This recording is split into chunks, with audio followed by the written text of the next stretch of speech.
Shabbat Shalom mga kapatiran dito sa Assembly of Yahuwah Philippines.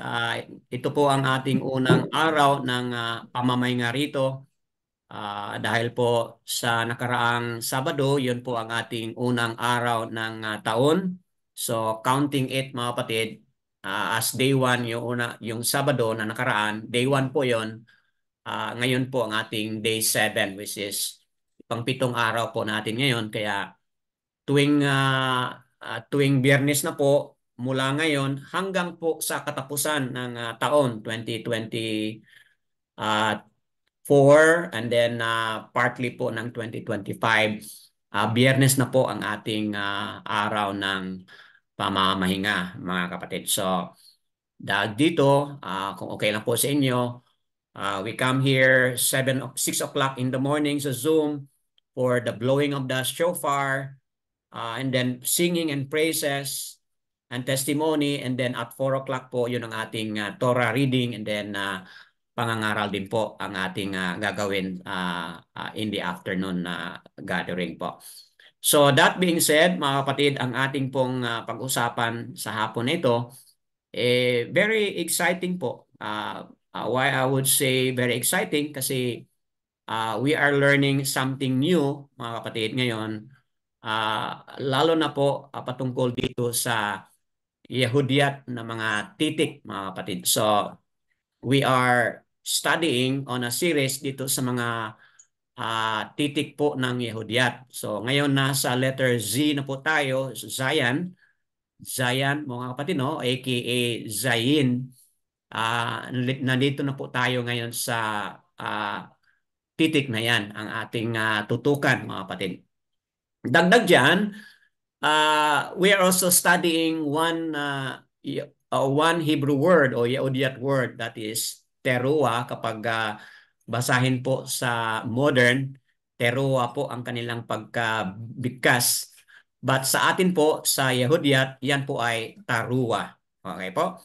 So, bakit mahalaga itong word na taruah, mga kapatid? Bakit mahalaga yan? Mamaya, titingnan po natin, meron tayong kunting research o kunting pag-aaral patungkol dyan. So, that being said, mga kapatid, kayong mga manunood sa Republish, nawa maging handa rin po ang inyong mga puso't isipan sa ating Yom Shabbat worship gathering nito, kung saan pag-usapan natin itong titik, Yehudiyat na titik, Zayan, okay? Or AKA Zayin, mga kapatid. So ito po yung ating pag-aralan. That being heard kanina, mga kapatid, narinig na po natin yung blowing of the shofar kanina. So tuloy tayo sa pagluwalhati po sa ating Ama. Tahalyam 34 verse 15, at sinabi po rito ng psalmist, ang mga mata ni Yahuwah ay sa matuwid, nakatitig, at sa kanilang daing bukas ang kanyang pandinig. So ito po yung sabi po, mga kapatid, ng psalmist. Sa nakaraan po, binigyan po nating pansin yung hanapin natin yung kapayapaan. Okay? Sa verse 14 po, napag-usapan natin yon, yung paghahanap po natin ng kapayapaan. Talikuran yung mga masama, at hanapin po natin lagi yung kapayapaan, yung shalom po ang ating hanapin. Ngayon po sa Tahalyam 34 verse 15, ito naman po yung emphasis ng salmista po. Na sabi niya, ang mata ni Yahuwah ay matuwid, nakatitig, mga kapatid, no? Nakafocus po ang mga mata ni Yahuwah. Kanino po nakafocus ang kanyang mga mata? Sa matuwid, mga kapatid. So talagang mahalaga na mamumuhay tayo ng matuwid, kasi naka-zoom in pala ang mata ng ating Ama sa mga taong matuwid, mga kapatid. Sino itong mga taong matuwid? Yun po yung mga nag-obey, yung mga nag-observe, yun pong sumunod sa kanyang mga batas at mga utos. Yun po ang mga taong matuwid, mga kapatid, na ating pag-usapan na sa mga nakaraan nating mga uploaded o mga teaching video po mga kapatid. At sinabi dito, at sa kanilang daing, meaning yung mga matuwid, kung ano yung kanilang mga daing, mga kapatid, meaning ano yung kanilang mga iyak, the cry of their heart. Ano po, mga kapatid, bukas ang kanyang pandinig. So, tinignan natin mga kapatid itong word na mata or mga mata, mga kapatid, no? Ito ay word na ayin, kumbaga ayin or ayin po sa modern, but yan po ay ayan, mga kapatid, sa Yahudyat. Ang word na ayan o ayin, according sa pag-aaral sa mga scholar, Strong's H5869 po mga kapatid, no? Hebrew Concordance H5869. Na itong word na ayan o ayin mga kapatid, ang ibig sabihin po mga kapatid, no? Eyes. Okay, so the eyes of Yahuwah, ang ibig sabihin not only eyes but the favor of Yahuwah mga kapatid. Added to that, another translation also is the fountain of Yahuwah. So ano ibig sabihin ng kapag sabihin nila na the fountain of Abba Yahuwah? Di ba yung napakaraming ano po, baraka, napakaraming supply of resources na kinakailangan natin, mga kapatid. The fountain of Yahuwah. Another translation is also, it is also translated as the knowledge. Oh, napakaganda ito. The presence. Di ba? The resemblance of Yahuwah, mga kapatid, is upon sa mga matutuwid o matuwid, mga kapatid. So, that being said, talagang may favor, may fountain, may knowledge, may presence ang Ama, mga kapatid, sa mga taong matuwid, mga kapatid. So, wow, what a an information, mga kapatid, no? At sinabi po rito, mga kapatid, at sa kanilang uh, and then sinabi dito, bukas ang kanyang pandinig. Ibig sabihin, kung ano yung kanilang mga hinaing, ano yung kanilang mga problems, mga kapatid, nandoon po. Nakinig po ang Ama sa kanilang mga concern, mga kapatid. Doon kanina sa testimony po ni Brother Dionisio at testimony ni Sister Diana, mga kapatid. Napansin natin yun na ang ating Ama po nakatingin po doon sa mga tumatawag sa kanyang pangalan at nagkikilala po sa kanyang pangalan. So, wow, isa pong magandang balita yan, mga kapatid. And itong word na itong matuwid, mga kapatid, itong word na matuwid, ayon po sa pag-aral, H66.2, mga kapatid, ito po ay translated as just or lawful. O, di ba mga kapatid? Yung taong just or matuwid, according sa pag-aaral, yan po, bakit sila just at matuwid? Dahil po lawful. Ibig sabihin, siya po ay sumusunod ng mga batas at utos ng Ama ay sinusunod po niya. Anybody who is following and observing and obeying the laws and commands of Abba, that person ay matawag po siyang just. Or that person ay kung sa Tagalog, matawag po siyang matuwid, mga kapatid. So, that being said, kaya mga kapatid, kailangan nating purihin ang Ama. Kasi alam po niya at kitang-kita niya kung sino po yung namumuhay ayon sa kanyang mga law. Okay? Ayon sa kanyang mga utos at mga batas, mga kapatid. So, that being said, ito po yung apat na mga titik sa pangalan ng Ama. Yad, Hey, Uwa, Hey. Okay? Or shall we say, another way of saying it, Yaha, Uha, mga kapatid. And when we read it, mga kapatid, according sa sound, Ya-U-A o Yahu-A o Yahuwa, mga kapatid. So, that being said, kilala natin ang Ama at patuloy tayong magpuri at magparangal sa kanyang pangalan, mga kapatid. Kasi yan po ay nakasulat gayon din po sa mga pangalan ng mga scriptural character. Tuloy tayong magpuri at magluwalhati rin po kay Yahushua unang Yaokanan, chapter 2, verse 3. At sinabi po rito, at sa ganito'y nalalaman natin na siya'y kilala natin kung tinutupad natin ang kanyang mga utos.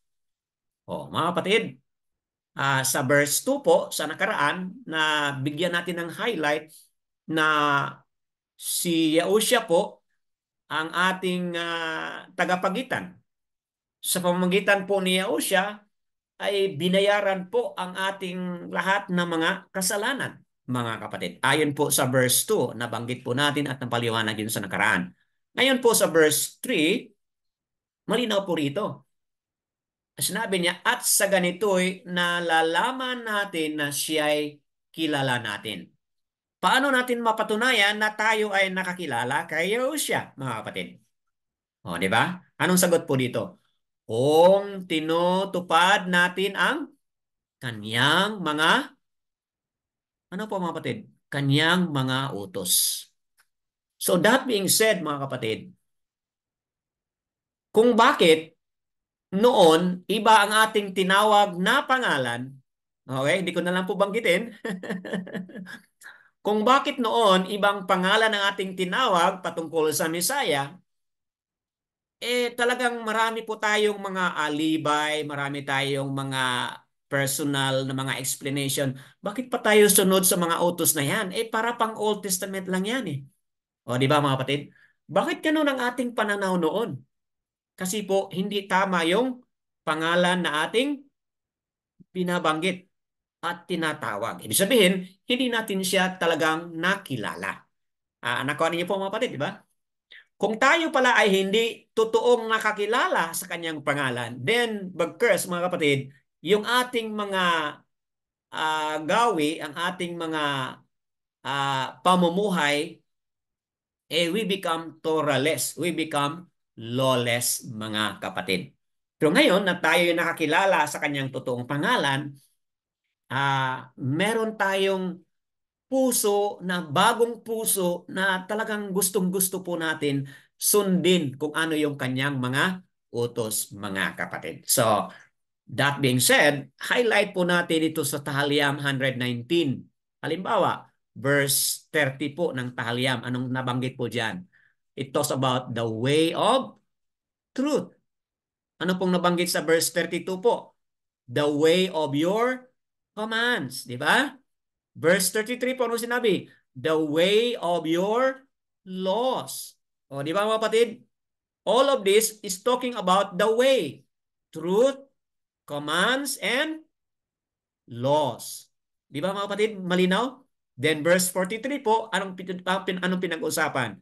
The word of truth. So mga kapatid, dalawa yung pinag-usapan. Uh, the way and the truth, mga kapatid, ang pinag-usapan. At pag-usapan natin ang way, ano po ito? It talks about the truth, it talks about the commands, it talks about laws, mga kapatid. It talks about truth, mga kapatid. The word of truth.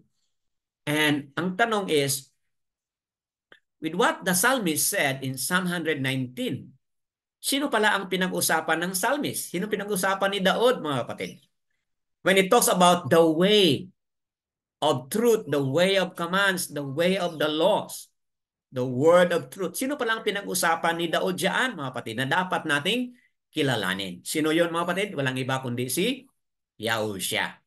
Bakit po? Yahushua po ang nagsalita nito, word for word. Sabi po ni Yahushua, Yaokanan 14 verse 6. Sabi ni Yahushua, I am the way. See? Siya ang daan. Saan papunta yung daan na yun? Papatungo sa Ama, mga kapatid. So kaya tayo, mga kapatid, when we go back to the Torah, mga kapatid, when we go back to the truth, the commandments and the laws, these are all about the way, mga kapatid. And who is the way? No other than Yahushua himself, mga kapatid. Tayo ay makarating, tayo ay masumpungan po natin ang daan patungo sa Ama kasi nga po, Yahushua is the way, mga kapatid. So, that being said, nawa ito'y nagbibigay sa atin ng hamon na talagang kilalanin po natin si Yahushua. Ito po yung kanyang pangalan, 5 po na mga titik. Yahu siyan, ayan, mga kapatid. Parang letter W but with the sound of SH, mga kapatid. Parang letter O but with the sound of A o ayan, mga kapatid. So putting it all together, Yahoo o Yahoo siya, mga kapatid. So when we declare Yahushua o Yahushua, we are declaring Yahuwah saves, Yahuwah delivers po. Yun po ay pangalan ng Ama, Yahuwah, at pangalan ng Anak, na Messiah, Yahushua, mga kapatid. Yan ang ating laging sinasamba, tinatawag, kinikilala, at pinupuri, mga kapatid. Yahuwah and Yahushua. Andito tayo ngayon mga kapatid sa ating topic, Psalm 119 series. Okay? Ilang mga talata po ngayon? 8 mga verses po mga kapatid ang titingnan natin today. Verses 49 hanggang 56 po. At ako'y nag-encourage sa inyong lahat na sana mag-participate din po kayo mga kapatid. No? Ito po yung old pictograph ng Zayin.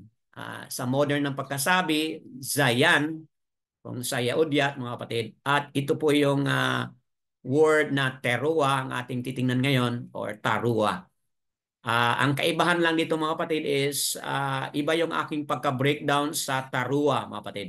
Hindi ko na sinali ang ayan kasi ang pag-unawa ko mga kapatid itong AH ay isang literal lang po which is hey or ha mga kapatid. But ayon sa source natin, i-spell out pa nila yung letter na ayan. But sa akin, hindi ko na po in-spell out ang ayan kasi ayan po is bahagi na po ng hey, yan mga kapatid, as AH, kumbaga mga kapatid. So, ito lang yung aking mga titik. So, ras, uwa, and then hey. Yun lang ang aking ipaliwanag mamaya as we continue po mga kapatid kung ano yung mga kahulugan na yan. Okay, ito po yung original Yaodiat letter. We're done with alf, bat, gam, dalt, ha, okay, mga kapatid, we're done with this. Ngayon, nandito na tayo sa zan. Zan or zayan, okay? O sa modern, basahin po nila as zayin, mga kapatid. So, we are now on this Yaodiat letter, no? Nakita ninyo at mamaya patuloy tayo. Ano yung pictograph na equivalent sa zayin or zayan? Ito nga yung pictograph na equivalent. At ano naman po ang kahulugan para kunting idea na po para mamaya continuous na maggalaw yung mga pag-iisip ninyo. Ito po yung kahulugan ng pictograph na Zayan o Zayin, mga kapatid. Meaning plow, okay, weapon, or cut off. Okay? So plow, anong nasa isip niyo kapag plowing? Anong nasa isip ninyo po? Di ba? More on tilling the ground. More on breaking the ground. Para saan po bakit po kailangan i-break ang ground o i-till ang ground? Para sa anong purpose po mga kapatid? Para maging fertile po. Tama. Para maging fertile, kapag ma-drop na po yung seed doon sa soft na ground, okay, then magiging magiging soft na yung ground na yon, then yung seed ay mag-grow. Anong maging resulta kapag mag-grow ang seed? Anong maging resulta po? Sa agriculture o sa farming, anong maging result kapag nag-grow ang seed? Maging productive na po at magkaroon ng product. Tama. Maging productive, mag-grow na yung seed, lalago yon at magbunga rin po, and then meron po ng Meron Harvest. ng profit or meron Harvest. po? Harvest, tama. May Harvest. harvest. Opo, may harvest na. Kapag may harvest, di ba may pagkain. Tama po? Mm. Okay. Kapag may harvest na, so may pagkain. Mga kapatid, itong pictograph ng Zayin o Zayan, mga kapatid, yan po ang kahulugan. Okay po? So, Mm. think about that meaning of the pictograph ng Zayan, which is plow, and then weapon. Ano po itong weapon? Siyempre, no, gamitin po ito pang defense po, kung gamitin po against sa mga kalaban. Okay, another idea po dito is cut off. Okay, cut off po. So, ibig sabihin, ipuputulin. Okay? Itong litra na Zayan o Zayin, ang ibig sabihin niyan ay puputulin po, i-cut off. Okay, so ano yung i-cut off? Mamaya, mamaya mga kapatid, no? Pag-usapan po natin anong bagay na i-cut off. Kailangan bang i-cut off? How is that related doon sa seed and all, at food and all? So mamaya titingnan po Pruning. natin. Opo, titingnan po natin mga kapatid as we continue po. Okay po, so reading it from right to left nga. Example lang ito, shalom from right to left ang ating pagkabasa ng mga Hebrew o Yahudiat na mga salita. Okay, patuloy tayo. Ito yung word na tarua na ating pag-usapan today. Okay, mga kapatid, bago natin pag-usapan yung Zayan o Zayin, tingnan mo natin itong word na tarua or another way of reading it is terua, mga kapatid. Ito po yung ating Yahudiat na mga equivalent. So, to, ras, uwa, and then hey or mga kapatid. Okay? Tarua. Kung meron kayong mga passage yan, pwede na po ninyo mga kapatid tingnan ang Yasua o Joshua, mga kapatid. Yausha o Joshua chapter 6 verse 5. Tingnan na rin po ninyo ang Yesayao 58 verse 1. Okay? You can look it up by yourself habang ako'y nagpapaliwanag rito mga kapatid. So, tarua mga kapatid is comes up with the idea of people shout with a great shout. Okay po? Kung basahin mo itong Joshua chapter 6 verse 5, ano pong naalala nyo dito mga kapatid? Ang kwento rito. Ano pong wall ang na-collapse dito mga kapatid? Anong naalala nyo sa kwento? Wall of Jericho. Tama po. Jericho. Tama po. Jericho. Opo, the wall of Jericho o Yarako, mga kapatid, yun ang na-fall sa panahon dito. Nung nilusob nila ni Yahshua o Yahusha rather, nung nilusob nila ni Yahusha ito, I'm referring sa anak ni Nun, mga kapatid, no? Yung scriptural character na nag-take over after Masya po. I'm referring sa kanya, mga kapatid. Okay, so yun ang nangyari, no? They shouted, okay? Pero bago sila nag-shout, ano muna yung kanilang mga ginawa, mga kapatid?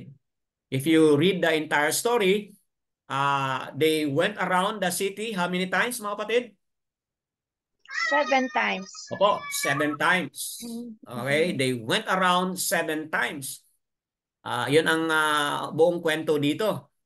And then pagkatapos na blow yung shofar, ano po yung ginawa ng mga tao after blowing the shofar? Anong ginawa ng mga tao? Dito mga kapatid, no? Sumigaw po. They shouted, sumigaw po sila. So yung sigaw po ng mga tao, yun po pala ay tarua, mga kapatid. The loud shout ng mga tao, yun po ay tarua, mga kapatid. After the blowing of the shofar, the trumpet, mga kapatid, sabay-sabay sumigaw ang mga tao. Dito sa Isaiah o Yesayao 58 verse 1, ganun din po mga kapatid. After the blowing of the shofar, ang nangyari po is, lift up your voices like a ram's horn. So, sumigaw po ang lakas po ng boses ng mga tao. Okay, like a ram's horn, mga kapatid. Yan po pala sa original na language, tarua po ang ibig sabihin niyan. Ang Yahudiat word is tarua o terua sa mga modern, mga kapatid. But that is in the context of repentance. Okay, kasi Isaiah 58 is about repentance po, mga kapatid. So, mahalaga pala yung sigaw, okay, malakas na sigaw, mga kapatid, mahalaga pala yon para sa tinatawag natin na coming repentance, mga kapatid.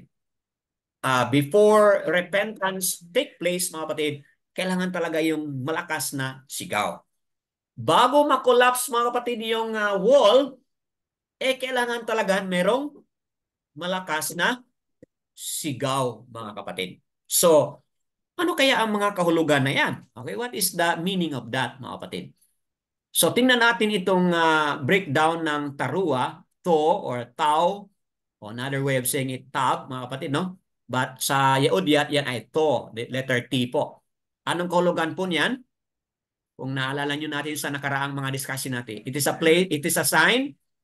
Ang kahulugan po ng to ay sign, mark, and covenant po. Covenant. O, di ba? Napag-usapan natin doon sa BAT po, di ba? We're done with that. RAS naman po, letter R, or modern, they call it res, or RAS, mga kapatid. Ang ibig sabihin po niyan is, ano po, man's head, and then shift, una, or beginning po. Yun po ang kahulugan yan. Okay, that's RAS. Then U or UWA, or modern would say it, wow, mga kapatid, ano yung napag-usapan natin sa nakaraan? Is about 10 peg. Okay? It's about the nail. It's about add or security, mga kapatid. Add or security. Yan po ang UWA. So, ang last na letter which is AH, yan ay hey or hey in the modern. At ano po ang kahulugan? Look, behold, reveal, and breathe, mga kapatid. So, based itong mga napakaraming mga meaning sa breakdown po ng tarua, mga kapatid, ano kayang sentence ang inyong magawa? Sign, mark, covenant, man's head, chief, beginning, pen, peg, nail, add, secure, look, behold, reveal, breath. Anong sentence ang inyong magawa, mga kapatid? The coming of Yahushua. Okay. Talks about the coming, idea of coming. Okay, ano pa po? Anong sentence po ang ma-form ninyo out of that idea po? The coming, the sign of the coming, okay? Pwede natin idagdag yung sign doon sa coming. The sign of the coming of Yahushua. Meron pa bang iba? Man's head, chief, beginning, 10 peg, nail, add, secure, look, behold, reveal, and breath. Anything else you would like to add? Okay po. Habang gumagana yung mind nyo po, let me share this to you. The mark of the beginning that secures the understanding what is being revealed po. So ito po yung kahulugan ng tarua. Mga kapatid, di ba sa mga piyes na ating ginagawa, pang ilang piyes po itong yung tarua? Pang ilang piyes po ito? Di ba it's about atonement po? Tama po ba, mga kapatid? 6 ba? Ito po yung 6 na piece. Pang-anim po na piece itong yung tarua. Pang-anim na piece. So, ibig sabihin, sa pang-anim na piece na yan, nakabalik na po si Yahushua, di ba? Sa pang-lima, which is the trumpet, di ba? Pang-lima po yung trumpet. So, pang-anim po yung tarua, mga kapatid. So, ito po yung ano po, ang kahulugan. Na sa Day of Atonement na yan, marks the beginning that secures the understanding of what is being revealed.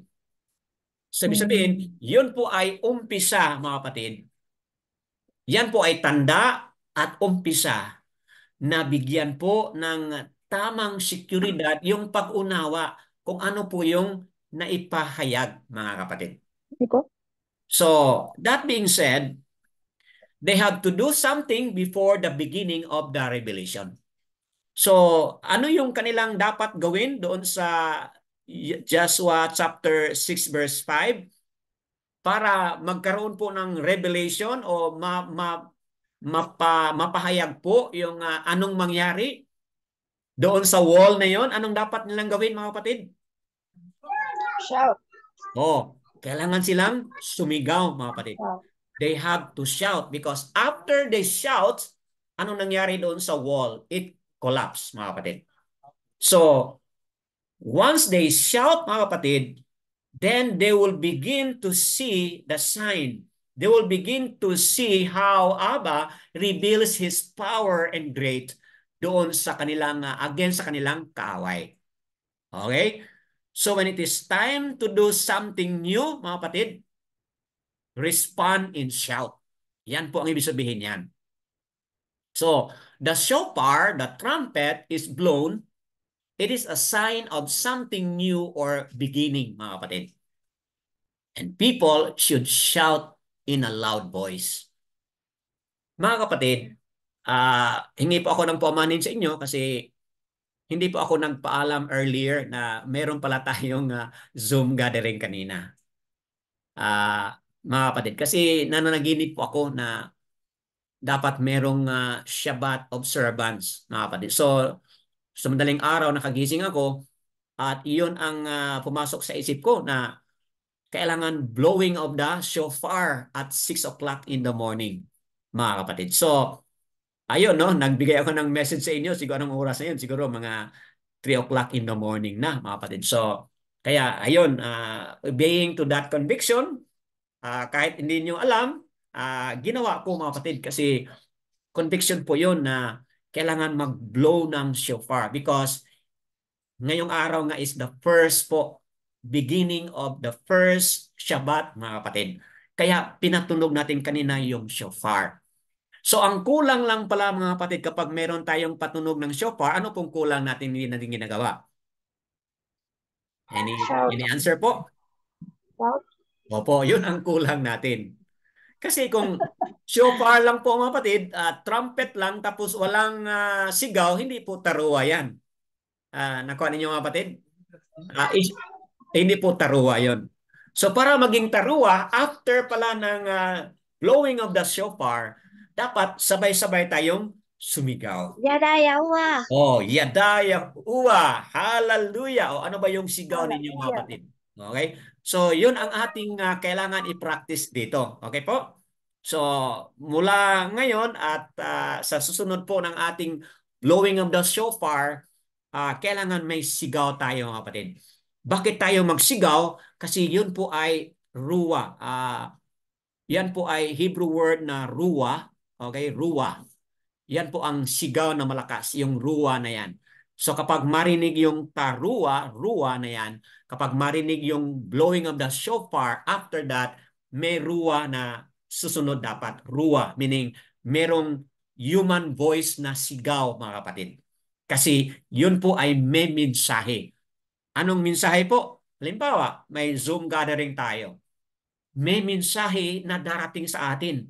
Kaya sisigaw tayo ng malakas. Kasi may mensahe, may revelation po ang Ama. May revelation po ang anak sa atin, sa ating Torah reading, sa ating mga pagpapasalamat, pagpapahayag at testimony. May i-reveal po ang Ama sa atin. Okay po? Can we do it? Yada yawa ang ating sigaw or hallelujah, tuda raba yawa, okay, whatever you shout, mga kapatid. Can we do it all together right now as a form of application po as we continue po? Okay, can we do the shout? Ready? 1, 2, ready?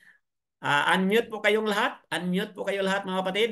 At gawin po nating sabay-sabay kung ano po yung ating sigaw. Like, sigaw tayo ng yada, yaua, or hallelujah, uwa. Okay po? Sige po, let's all do it. Ready? 1, 2, ready?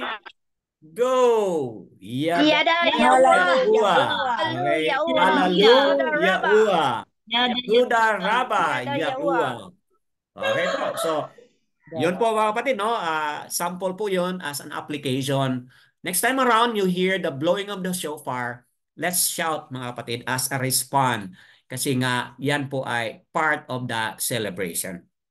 So, let's proceed now po. Anong kahulugan ng Zayin o Zayan, mga kapatid? Ano pong kahulugan nito? Based on the pictograph na pinakita ko sa inyo kanina, hindi ko na lang po balikan yan, mga kapatid, no? It speaks of a plow. Okay, napaliwanag natin kanina. Weapon, cut off. Ito po yung mga kahulugan. Think of a pickaxe. Okay, ano pa itong pickaxe? Meron kayong translation sa Tagalog, mga kapatid? Ano yun sa Cebuano? Parang piko, no? Piko, may picture tayo.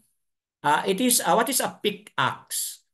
It is a T-shaped hand tool used for prying. Okay? O used for breaking the ground, mga kapatid. Bakit kailangan i-break ang ground sa napaliwanag na kanina? For growing food. O parang itanim yung seed, tapos kapag soften na yung ground, okay, after the breaking of the ground, mag-soften na yung lupa, then yung seed na i-plant doon ay mag-grow siya, mga kapatid, at it will produce food, mga kapatid. So when there is food, anong mangyari? There is nourishment, mga kapatid. So the breaking and the cutting is really for food to come out, mga kapatid. For food to produce food, mga kapatid, kailangan there is the breaking, there is the cutting of the ground through this word, a letter na Zayan, mga kapatid.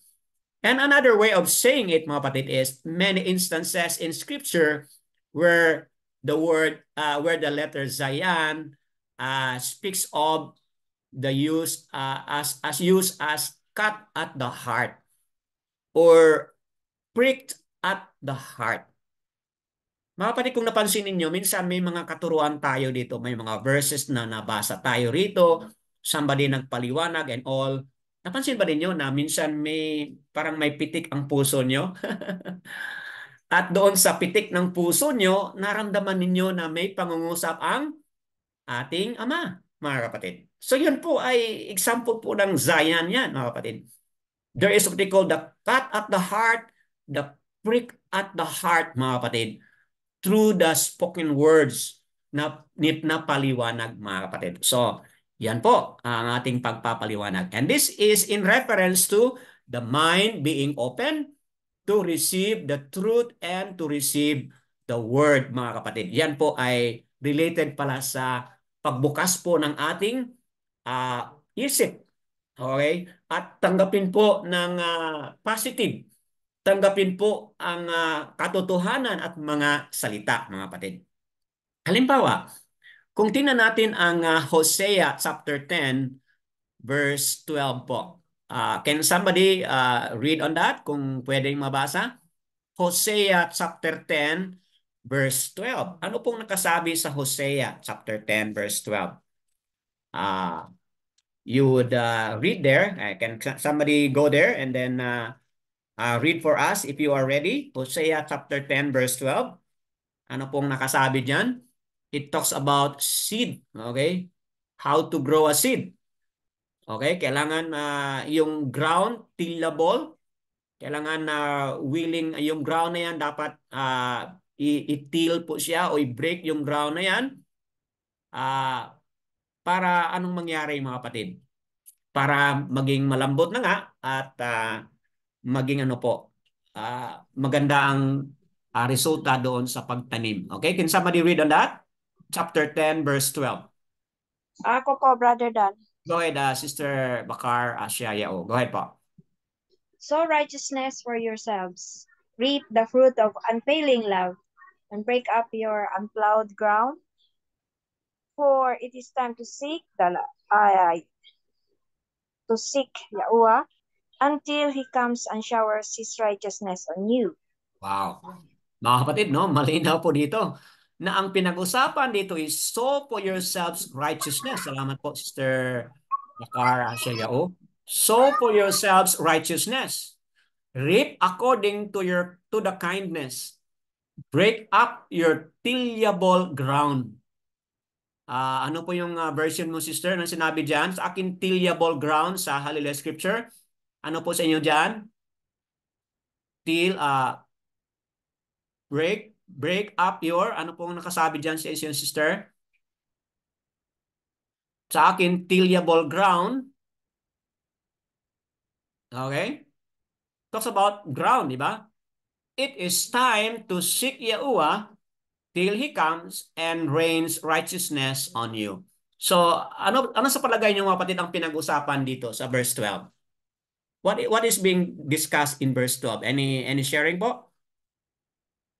Sister Cheryl, you have something to share on that? Verse 12? O anybody po. Yes, go ahead.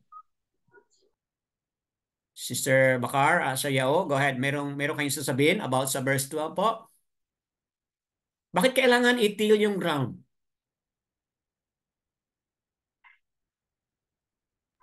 Para maging soft at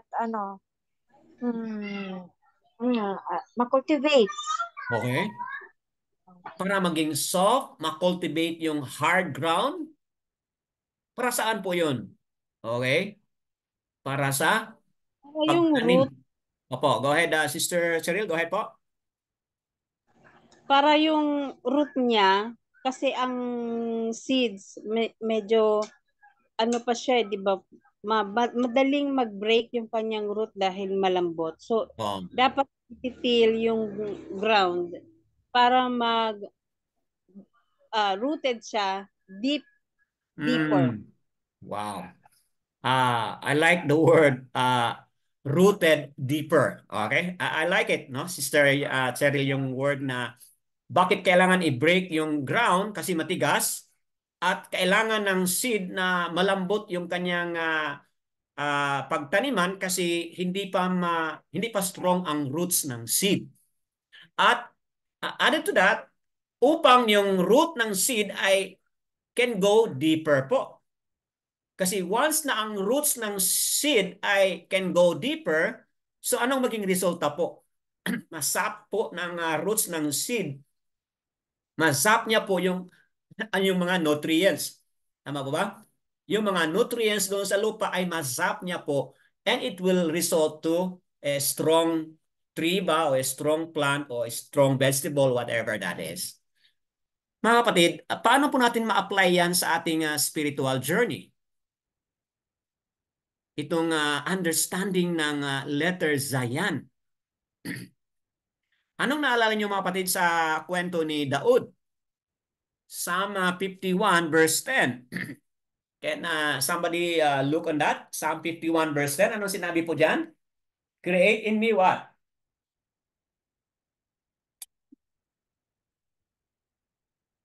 Anybody po? Anong sinabi? Psalm 51 verse 10. Create in me what? Create in me a clean and a pure heart. Di ba mga kapatid? So, yung tillable ground na yan, kung sa atin po pala yun mga kapatid, it's the mind and it's the heart mga kapatid. Okay? Kung i-apply natin sa spiritual na aspect, yung ground na yan is about the mind and the heart. Na ano dapat? Soft. Dapat, ano po yung mind natin? Ano po? Teachable.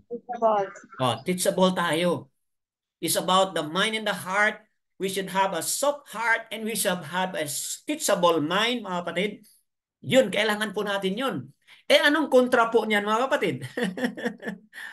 Kung ang ground ay hard, what is that in the spiritual reality? Anong klaseng mind and heart meron, di ba? It's about what? A stony heart, a hard mind. Ano po yun? Paano po naging matigas yung ating mind, mga kapatid? Yung ating pag-iisip. Bakit po naging matigas tayo? Dahil po sa ano? Okay? See? Unless, ano po? Self-righteousness. Tama po. Self-righteousness, yung pride, yung arrogance, no? Yun po ang nakapatigas sa ating puso at isipan, mga kapatid. So kaya sinabi dito, this letter Zion, mga kapatid, speaks of brokenness, speaks of breaking, speaks of humbling, breaking the hard soil. Kaya merong tools na kailangan. Ano yung tools na kailangan? Ito nga, pickaxe or T-shaped hand tool used for praying, used for breaking the ground. Ano po ito mga kapatid? Okay po, ito po yung picture ng pickaxe. Okay? Dito po, pointed. Tama? Dito po, pointed. Okay? And this is used to break the ground in order for the hard ground to be softened. And ganon din po mga kapatid sa ating journey ngayon. Sa ating journey ngayon, tigas ang ating puso, tigas ang ating isipan, kailangan tayo i-break ng ating Ama. At anong gagamitin ng ating Ama para i-break tayo? According to letter Zion, mamaya babasahin natin doon sa Tahaliam 119. Verses 49, mga kapatid, hanggang sa 56. Babasahin po natin kung ano yung tools ng ating Ama upang i-break tayo, okay? I-break yung ating pride, ang ating puso at isipan, i-break para magkaroon po ng food, para mag-grow po tayo, para magkaroon po ng roots deeper, mga kapatid. So, yan, tingnan natin mga kapatid as we continue po. Okay, let's read now. Having explained to us kung anong kahulugan ng Zayin o Zayan, mga kapatid, na yun, babasahin po natin ang ilang mga talata. 49 hanggang 56 po. Can I ask volunteer to read English and Tagalog po?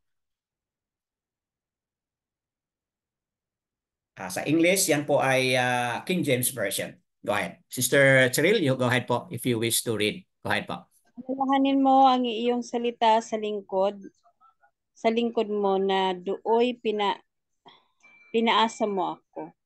Ito'y aking kailawan sa aking kapighatian, na ang iyong pangako ang nagbibigay sa akin ng buhay.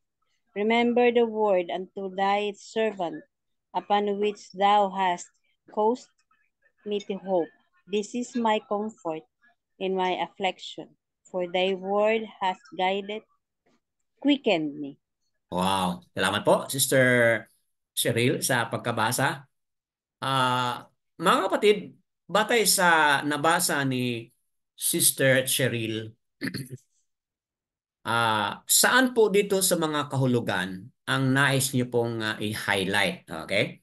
So, meron akong comment dito, pero pwedeng meron kang ibang comment din po, no? So, I also welcome your comment, okay? Ito yung comment ko, but I also want you to make your own, okay? Batay sa kahulugan po ng Zayan, plow, weapon, cut off, pickaxe, for breaking the ground, for growing food, to nourish and all.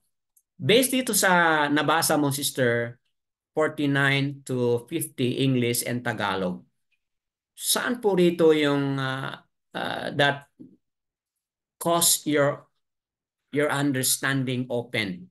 Batay po sa Zayan na litra, which is breaking the ground or growing food.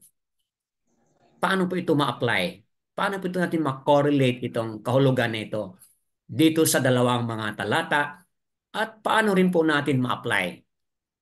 Okay po? Ganun po ang ating way of explaining this po. Ano po, sister, saan dito sa mga word na yan you would like to highlight based on this definition ng Zayan?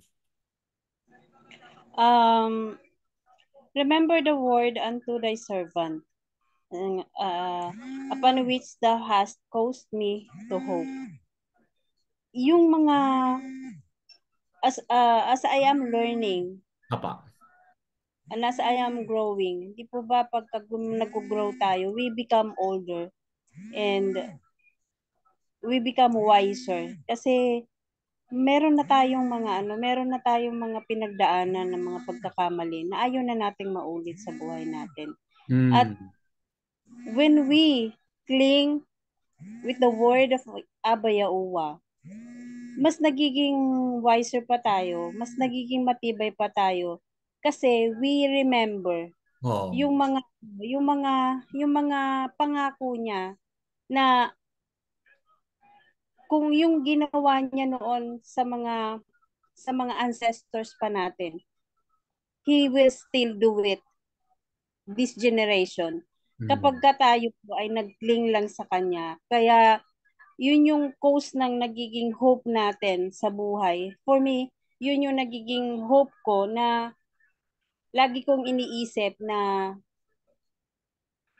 ano man ang mga circumstances na dinadaan ko ngayon. It is Opo. because of my decisions and my actions. At if I keep the covenant or if I keep the word of Yahuwah and walk with it, yung mananatili at mangyayari pa din sa akin yung mga pangako niya na, Mm. na sa ancestors pa natin. At sabi nga po, di ba, Abba Yahuwah is the same yesterday, today, and tomorrow. Yes. Wow. Ilan po? Opo. So, napakagandang application and connection of Sister Cheryl. How the word of Yahuwah, once it is remembered, it gives hope sa kanya, lalo na sa kanyang journey ngayon, mga kapatid. So, ayan, okay. So, sa pag-alaala doon sa mga salita at promise ng ating Ama, Sister Cheryl po ay nagkakaroon po ng pag-asa, kumbaga mga kapatid. Okay, nagkakaroon po siya ng hope doon sa kanyang mga challenges, mga kapatid. Okay po. Praises kay Aba sa magandang paliwanag. Anybody else? Merong dagdag doon na you wanna highlight one thing?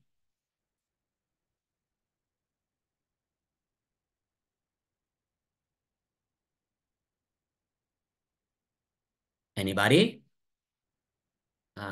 You want to explain or share, mga kapatid? Pwede po.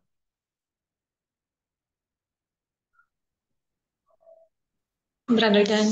Go ahead, Sister Imelda. Which of this line resonates your heart that you wish to connect with the letter Zion? Go ahead po, Sister Imelda.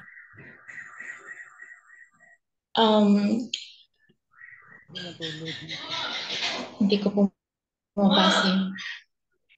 Sandali lang po. Excuse lang po sandali. Okay. Mga kapatid, what we are trying to do here is we're trying to highlight or bring out yung definition ng Zion, then i-connect po natin dito sa ano yung nasabi sa mga talata na ating nabasa in Tagalog at in English. Okay po? Go ahead, Sister, if you have something to say on this.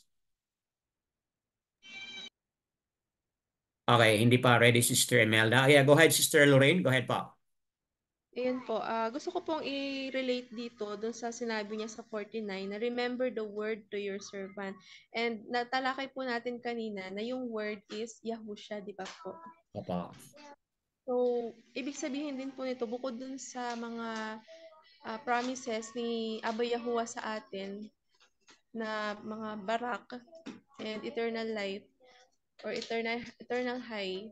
So, makakaasa rin po tayo na si Yahusha po, siya po yung sinasabi dito na, so para sa akin po, siya po yung sinasabi rin dito na siya yung comfort natin every Wow. time na mga challenges. Opo. At siya rin yung nagbigay sa atin ng high or yung dahil sa pag-sacrifice niya po sa kanyang life is nagkaroon din po tayo ng buhay na kagaya ng sa kanila po. Sabi po dito sa 50 na for your word has given me high. Yan po. Wow, amazing mga kapatid. Nothing else to add mga kapatid. No? Napakalinaw po yung napaliwanag ni Sister Lorraine, connecting it doon kay Yaosha mga kapatid. Okay, remember the word which is referring to Yaosha that gives comfort mga kapatid. And quicken me or nagbigay ng na-revive po. Okay, na-revive po yung ating buhay. Okay? Di ba sa panahon ng mga affliction, mga kapatid, ganun po yun sa connecting doon sa paliwanag ni Sister Lorraine. Okay? Magtahimik ako kasi nais ko pong ibigay sa inyo ang time. Kung meron pang dagdag, go ahead po. Brother Dan. Go ahead, Sister Imelda. Go ahead po. It's your time. Okay po. Sorry po kanina kasi Okay po. kinakausap po ako ng aking anak. Um, Psalm 119:50, ito'y aking kaaliwan sa aking kapighatian na ang iyong pangako ang nagbibigay sa akin ng buhay. Um, sa journey po kasi natin ngayon, lalo na ako sa journey ko rin po, may time po na tayo po ay nanghihina Tama. dahil likas po sa atin dahil tao po tayo. Pero alam po natin na may pangako si Aba Mm. at yun po yung nagnanarish, nagbibigay ng pag-asa na kumbaga hindi ko lang po ano po anong verse po yan, no? Kung kailan ako mahina, doon ako malakas. At ang pinanghahawakan ko ay yung kanyang mga pangako. Mhm.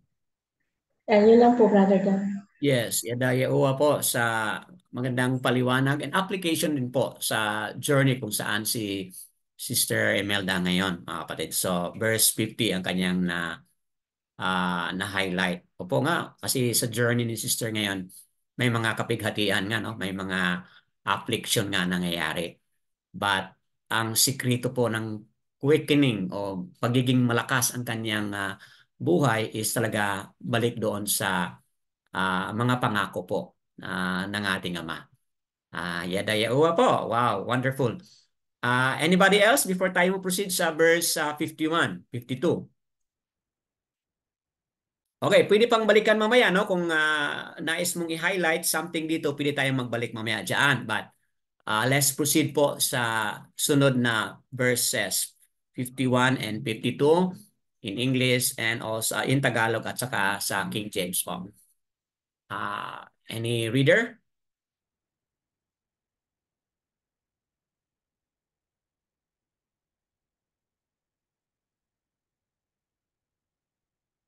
Any volunteer to read?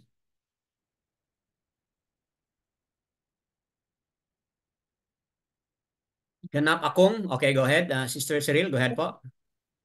Ganap akong pinagtatawanan ng mataas na tao, gayon may hindi ako humihiwalay sa kautusan mo. Aking inaalala ang mga batas mo ng una, o Yahweh, at ako'y naaaliw. The proud have had me greatly in the duration. Yet have I not declined from thy law. I remember thy judgment of old, O Yahweh, and have comforted myself. Okay po. So, ito po yung nabasa ni Sister Cheryl, mga kapatid. Batay sa kanyang nabasa, meron akong comment dyan. Okay po, mga kapatid. What does Zion do with the proud? When one can receive comfort. Okay? Baka kung sagutin mo yung tanong na yan, what does Zion do with the proud? Ano kayang sagot mo, mga kapatid? When can one receive comfort? Any answer po batay doon sa any thought, any idea po batay sa dalawang mga talata na yan. If Zion is like a tool that will plow, that will break, mga kapatid, so ano po yun?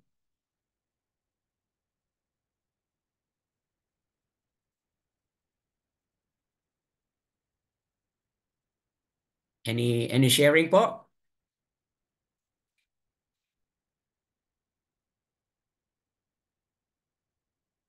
Something else to share?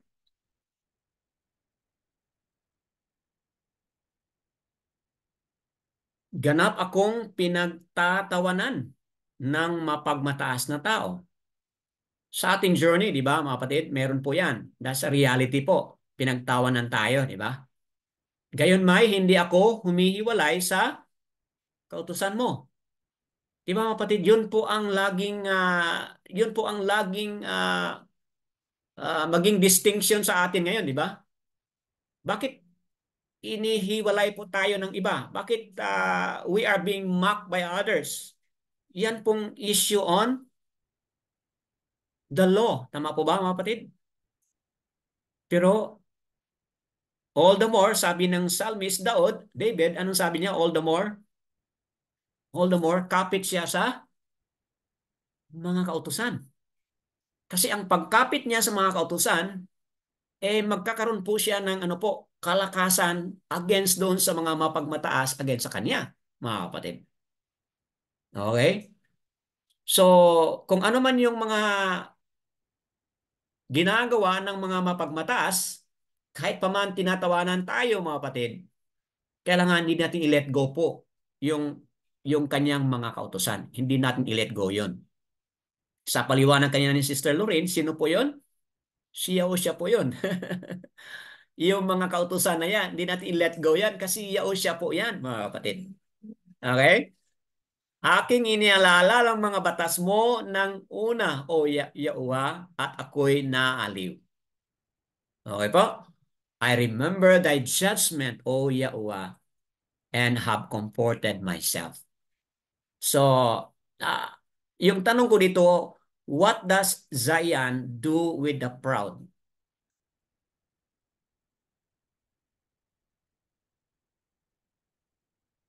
Mga kapatid, ano kaya? Kailangan po i-break. Yung pride na yan, dapat i-break po siya. At sino po ang may kakayanan na i-break yung pride na yan? Yung proud na yan, yung arrogance yan, sinong may kakayanan na i-break po yun? At bakit po kailangan i-break yun?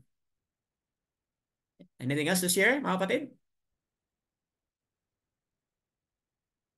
Do you have an answer? Bakit kailangan i-break yun? Kailangan i-cut. Bakit kailangan i-cut yun, mga kapatid?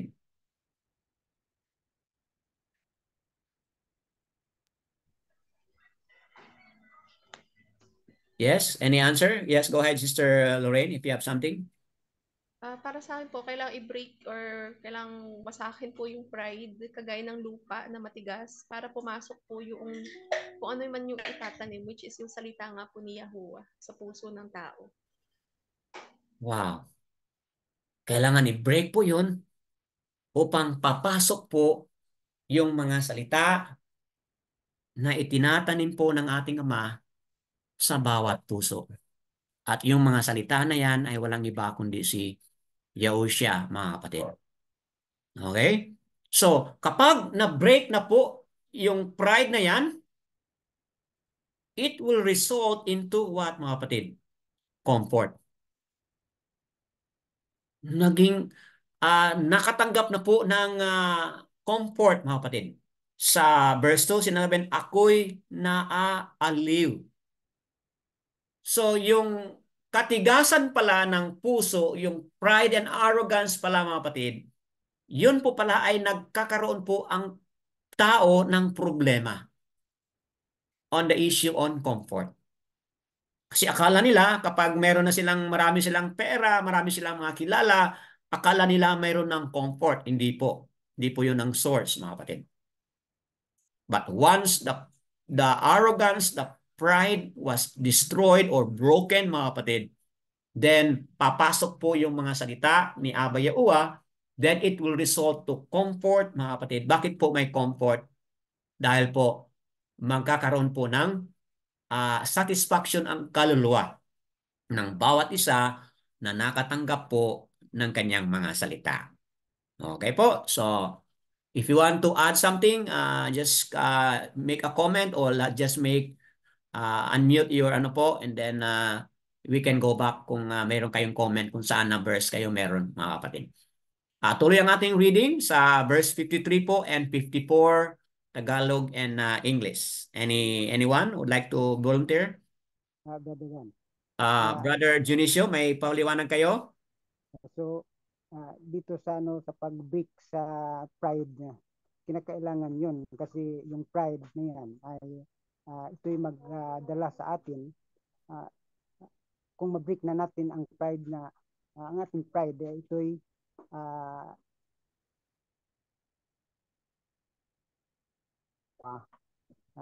if we can break our pride. So only that my idea.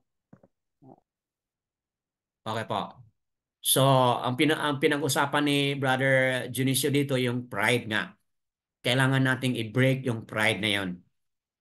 Kasi po sa pamamagitan ng salita ni Aba Yaua, yung pride na yan ay ma-break, mga kapatid, no? And then, ayun, no, makakaroon tayo ng comfortable, maging source of comfort po natin yon.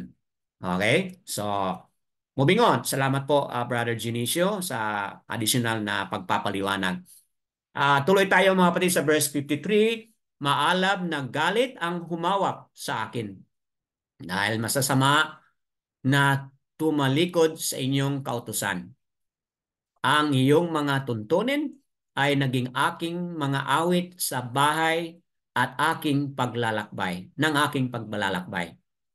Horror hath taken hold upon me because of the wicked that forsake thy law.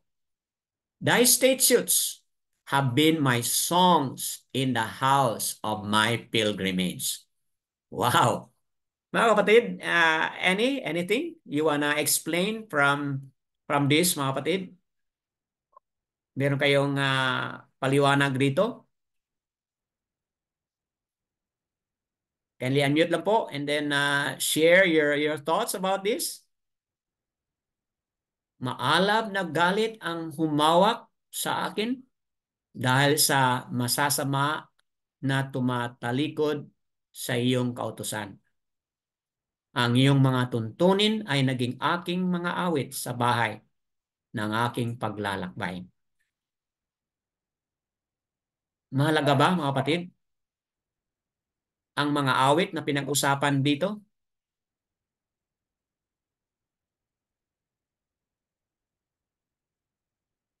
Mahalaga ba ang mga kautusan na pinag-usapan, mga kapatid? Mahalaga ba ang mga tuntunin na pinag-usapan rito? Any sharing po?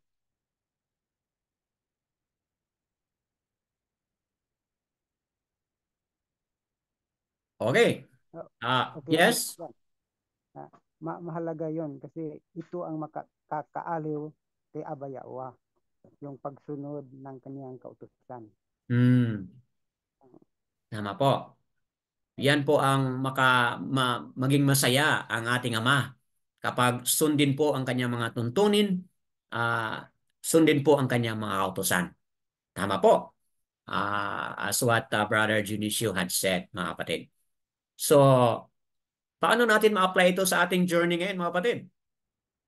Okay? Thy statutes have been my songs in the house of my pilgrimage. Meron ba kayong mga awit, mga kapatid, na pwede niyong awitin anytime sa ating journey? Mga kapatid, maraming mga awit ngayon, no? Pwede tayong makapag-search dyan, no? Maraming mga awit ngayon na Yaua and Yausya, mga kapatid. Nawa, you also begin to collect songs or kung maaari, kung kayo man ay makapag-compose ng mga awit, mga kapatid, so be it. Maganda po. You will compose a song. Kasi mahalaga po pala yun. Sa pagpapatibay, pagpapalakas po ng ating pananampalataya at sa ating journey po, kailangan po natin yan. Okay, last po. 55, 56, Tagalog and English. Anybody would like to read this?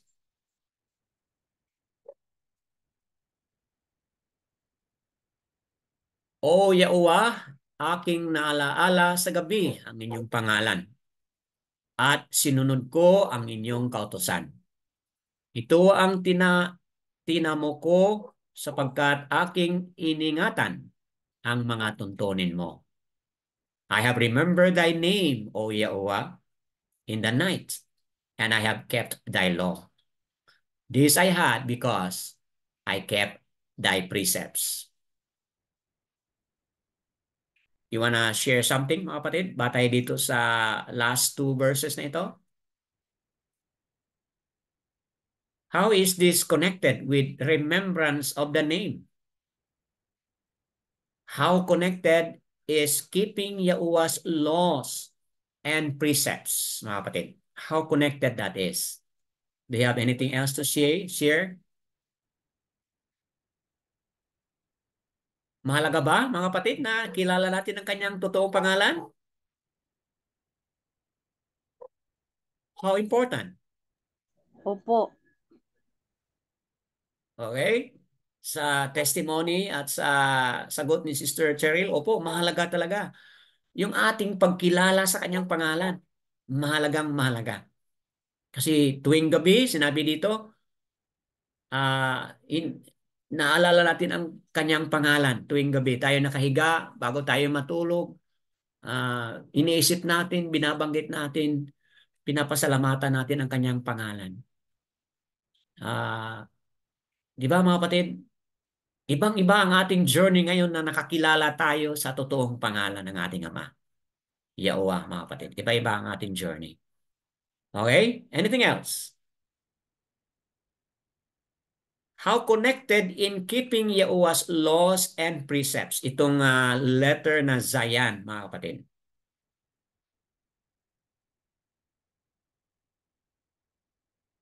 In relation to breaking the ground, for growing food, to nourish, for cutting food, how important that is, mga kapatid?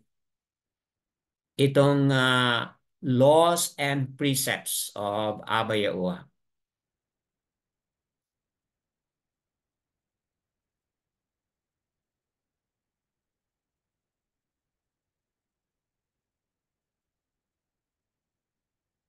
Okay po? So, mga kapatid, dito sa ating 8 mga talata, alaman natin. Okay, go ahead, Sister Cheryl. Go ahead po. Ano nga po, Brother Dan, tanong nyo? How connected in keeping Yahuwah's laws and precepts itong titik na Zayan o Zayin? Ano po yung kanyang connection? Kung ang kahulugan niyan ay breaking the ground, nourishment, cutting food, how connected that is itong laws and precepts ni Abba Yahuwah batay sa statement ni Daud dito?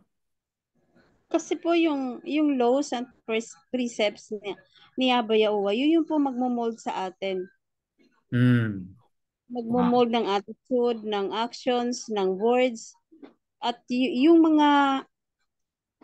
laws na ibinigay niya, kaya binigay niya yan para meron tayong susundan. At meron tayong, alam natin kung ano dapat ang gagawin natin at hindi natin gagawin. At kung saan tayo magiging kaaya-aya or karapat-dapat sa kanyang harapan, sa kanyang mga promises. Kasi di po ba kapag walang batas, walang sinusundan ng tao at walang kinatatakutan ng tao, they tend to do what they want. Tama. Hindi nagiging maayos ang buhay. Nagiging actions can affect others. Kapag wala pong laws na nasusundan ang tao. At yun po, it will break Tama. our attitude. Opo. It will mold us para maging better person at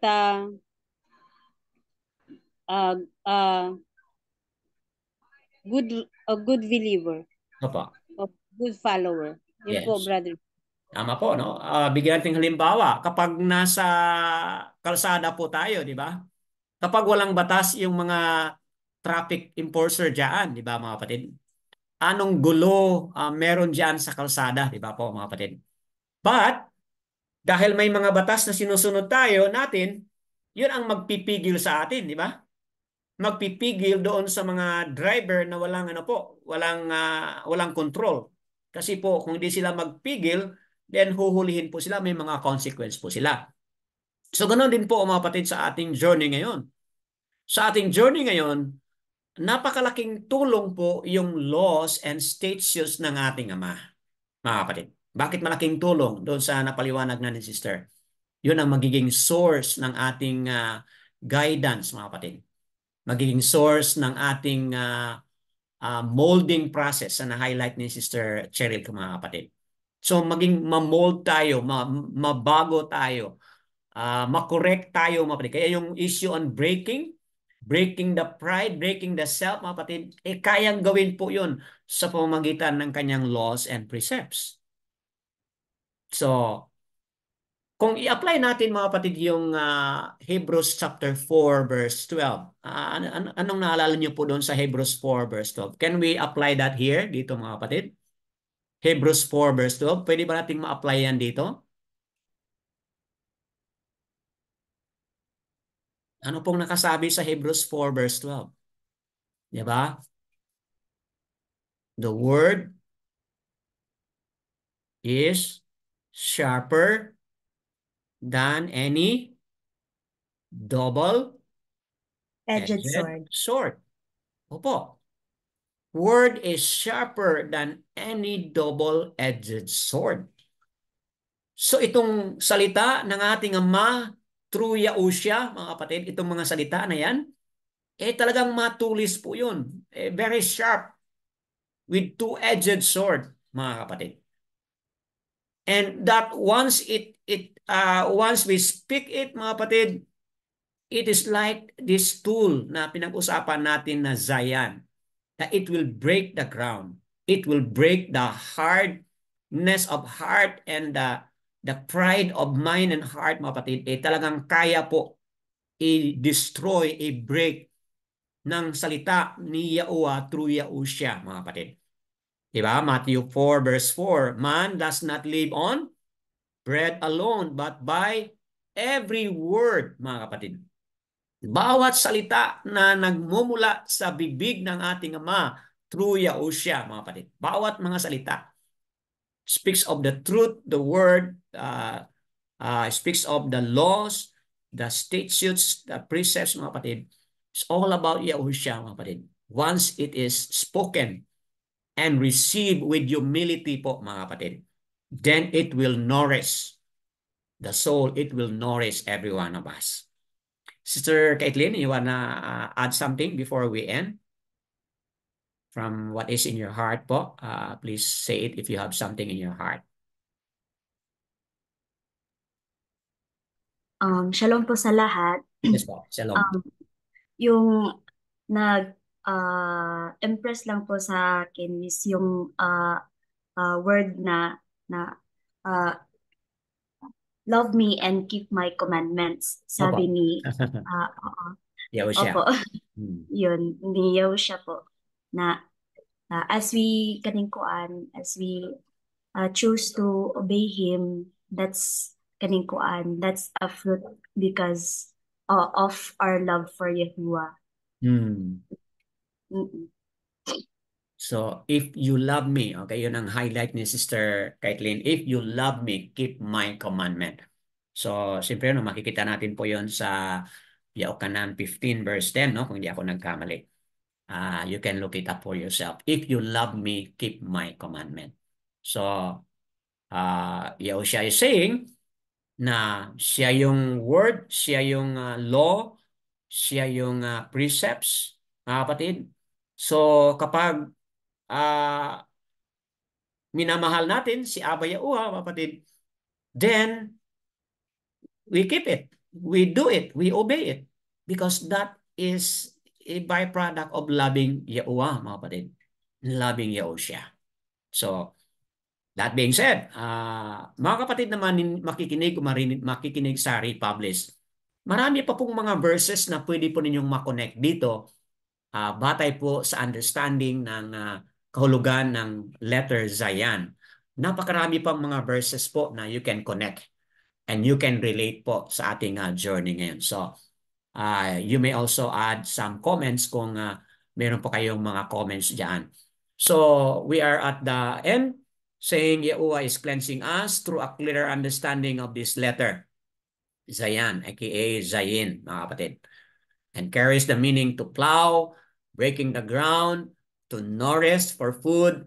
And these are done by simplicity of the pictograph of the letter, mga kapatid, to express the idea of how it connects to another verse. So, hindi na kailangan pa magtingin pa tayo sa mga concordance or ano pang mga other help na mga tools, mga kapatid. Simple lang talaga. Take the meaning of the letter Zion, Zion, mga kapatid, take the meaning and then apply it to other verses, mga kapatid. Then you are able to apply it right away. So, again, why there is a need to break up something in us, mga kapatid? Bakit kailangan i-break up something in the heart that is going on? Baka nagmamatigas tayo, mga kapatid. Bakit hindi natin bigyan ng pagkakataon na yung salita, yung word, yung Torah, mga kapatid, yung instruction, allow it to break that something in our heart, mga kapatid. Kasi kung hindi po yun ma-break, anong mangyari? Diba? We will remain the same. Okay po? At wala tayong progress, wala tayong development, mga kapatid. So, that being said, please contribute kung meron kayong mga comments and ideas, thoughts and feelings about this topic, mga kapatid, that we have just discussed. So, all esteem and praises kay Abba Yahuwah. Ito po yung ating mga sources. And of course, Assembly of Yahuwah, USA po itong ating nakuha na source dito, no, sa pinaka-last po, mga kapatid. So, any more to say and comment, mga kapatid, bago tayo magtapos? Kindly unmute po and then add something if you wish to say something and add with this teaching video.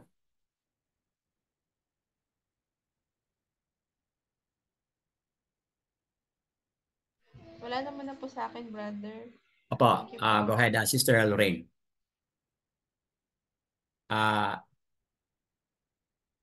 Okay, wala na po. Okay. Okay, something else? Meron pang magdagdag? Thank you po, Sister Lorraine. Okay po. If nothing else to add, okay po. If nothing else to add, mga kapatid, ito po yung, I would like to end saying this na, mga kapatid, itong teaching video na ito, nawa makakaroon tayo ng openness of heart nga po, mga kapatid. Openness of mind po, mga kapatid. Kung ano man po yung pangungusap ng ating Ama through His Word, it should have, mga kapatid, an impact in us, allowing His Word to break our heart, to break our mind, mga kapatid. Being teachable and being humble po, yun ang mahalaga rito. Doon sa ating kwento kanina, with a man of Aluwayam na prophet, mga kapatid. Diba? Napakagandang kwento po yun. Sa unang hari, chapter 13 po. Napakagandang kwento po yun, mga kapatid. And we allow the word to break our heart, break our mind, mga kapatid.